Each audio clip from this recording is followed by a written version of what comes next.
Hai Sobat Cerita Anak, kembali bersama saya Dr. Ana. Nah, gimana kabarnya teman-teman Cerita Anak? Nah, saya mau bikin sekarang adalah video preview dari tes MBTI. Nah, kalian pasti bingung ya, kan Dr. Ana kan dokter kandungan. Kok Dr. Ana bahasnya tentang tes kepribadian yang merupakan pseudoscience kata orang ya. Nah, kenapa saya suka bahas itu? Itu karena itu passionnya saya di luar dari pekerjaan saya sebagai dokter kandungan. Nah, teman-teman udah nggak nyobain tes MBTI? Ya, kodenya tuh memang sulit ya. Ikut tes online, sudah pernah ikut tes sama psikolog. Terus saya pernah juga coba-coba sendiri dari buku. Dan kalian kalau sudah pernah ikut tes MBTI, kalian akan dapat 4 kode. Apakah kalian introvert atau extrovert? Apakah kalian sensing atau kalian itu orang yang intuitif? Apakah kalian pakai thinking, berpikir kalau melihat data? Apakah kalian pakai feeling atau kalian judging atau perceiving? Dari 16 kode itu akan terbentuk satu kombinasi kode, misalnya kayak ENFJ, INFP, INFJ, ISFP, ISFJ. Nah, ada 16 kombinasi dan akan menunjukkan bagaimana kepribadian kita. Nah, apa sih serunya? Nah, banyak nih orang yang bertanya sama saya, kenapa saya suka bahas tentang ini? Ya, selain memang pekerjaan saya sebagai dokter kandungan, ternyata manusia itu sehat itu bukan hanya secara fisik, tapi juga secara mental maupun spiritual, dan dia juga bermanfaat dan beraktivitas yang bermanfaat untuk masyarakat. Nah, saya berharap kalau teman-teman ikut tes seperti ini, teman-teman bisa mengenali diri sendiri sehingga bisa memberikan hal yang positif dan bisa memberikan kekuatan-kekuatan yang positif dari kepribadian teman-teman sendiri untuk lingkungan teman-teman. Ayo kita coba tesnya ya. Nah, teman-teman juga harus paham loh bahwa ketika teman-teman udah mencoba tes itu dan mengenali diri teman-teman, bukan hanya kekuatan nih yang bisa ketahuan. Nah, ayo yang mencoba tesnya, pernah nggak kalian cek apa kelemahan kalian, lalu apa saja yang harus kalian lakukan ketika kalian mengalami konflik atau adanya stres secara emosional. Nah, itu bermanfaat banget, apalagi saya sebagai dokter kandungan sering banget ketemu dengan pasien-pasien, ya terutama kan pasien-pasiennya wanita ya, yang memiliki bukan masalah fisik saja, tapi masalah secara emosional.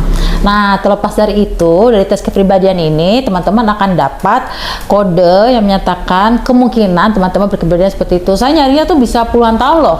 Tesnya aja saya nyobainnya berapa kali, dan saya sampai baca-baca semua kategori-kategori kepribadian tersebut, sampai saya ketemu siapa diri saya, dan salah satu itu menunjukkan bahwa saya mempunyai kemampuan untuk seneng ngedit sesuatu. Nah, makanya saya ngedit video sendiri. Nanti saya buat ya gimana caranya saya bisa ngedit video saya sendiri. Nah, selain teman-teman bisa memahami kekuatan teman-teman, teman-teman juga bisa mempelajari apa saja yang menjadi kelemahan teman-teman sehingga teman-teman bisa meningkatkan kemampuan teman-teman. Nah, ini berguna juga nih buat teman-teman yang bekerja di puskesmas atau di rumah sakit yang jadi leader atau jadi ketua tim. Nah, teman-teman bisa mempelajari gimana mengatur teman-teman yang barengan waktu lagi kerja. Nah, kita tuh harus berpikir bahwa semua orang tidak sama seperti kita. Kadang-kadang mereka mempunyai kekuatan dan kelemahannya masing-masing. Nah, sebagai leader, kita harus bisa memahami bagaimana cara kita mengkomunikasikan dan memahami kekuatan dan kelemahan dari tim kita sehingga mencapai tujuan dan target yang terbaik.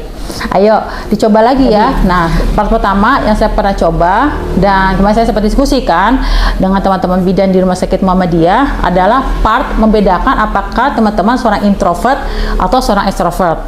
Dari situ saja sudah ada perbedaan yang mencolok. Bagaimana orang-orang introvert bekerja dan bagaimana orang extrovert itu bekerja. Yang kedua adalah part di mana teman-teman harus membedakan, menemukan apakah teman-teman seorang sensing atau intuitif. Sensing itu bukan sensitif ya. Sensing itu adalah bagaimana cara melihat data. Nah, nanti pelajari lagi deh. Saya bahas deh. Saya bikin part yang lainnya. Yang ketiga, apakah teman-teman seorang pemikir kalau mengambil keputusan atau menggunakan feeling, thinking atau feeling. Nanti kodenya bisa T atau F. Nah, yang terakhir baru membedakan antara apakah teman-teman seorang judging atau perceiving. Nah, kombinasi dari 4 kode itu akan menghasilkan satu buah kode yang membuat teman-teman menjadi sosok yang dikenal saat ini. Menariknya lagi, dari kode itu ada lagi istilah namanya Enneagram. Jadi misalnya teman-teman hasilnya INFJ atau INFP. Nah, dengan Enneagram bisa jadi orang yang INFP atau INFJ atau ENFJ itu kodenya sama, tapi enneagramnya beda, hasilnya orang itu variasinya berbeda. Menarik nggak sih?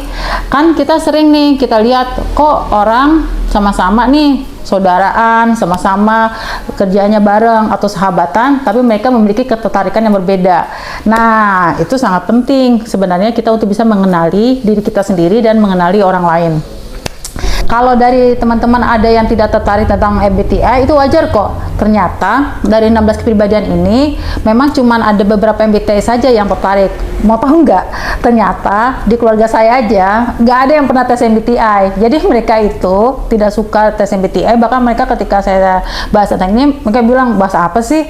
Gitu. Jadi wajar sih kalau kalian merasa bahwa ini suatu ilmu yang baru atau suatu ilmu yang tidak menarik. Tapi saya bisa jelasin kenapa ilmu ini menarik buat saya. Nah, yang menarik pertama adalah saya baru tahu ketika saya tes MBTI saya menemukan tipe kepribadian saya tahu bahwa sisi kekuatan saya adalah kreativitas. Itu kenapa saya menuangkan sisi kreativitas saya di channel YouTube Cerita Ana.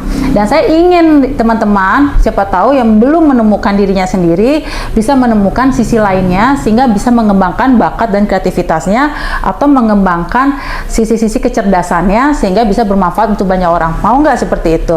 Kadang kita bingung karena apapun yang kita lakukan pasti ada yang salah, pasti ada yang nggak suka sama kita. Tapi kalau kita sudah paham apa yang ingin kita tuju, kita udah paham tipe kepribadian kita sudah tahu value dan prinsip kita. Nah, menariknya tipe MBTI satu dengan yang lain, mereka memiliki prinsip hidup, mereka memiliki pandangan yang berbeda-beda. Nah, kalau kita sudah tahu siapa diri kita, maka apapun yang terjadi di lingkungan sekitar kita, perubahan dunia seperti apapun, kita akan kembali kepada pilihan hidup kita sendiri. Menurut kamu setuju nggak dengan pernyataan itu? Jadi apa salahnya kita coba tes kepribadian MBTI? Jangan lupa ya, like, comment, share, dan subscribe channel YouTube Cerita Ana. See you!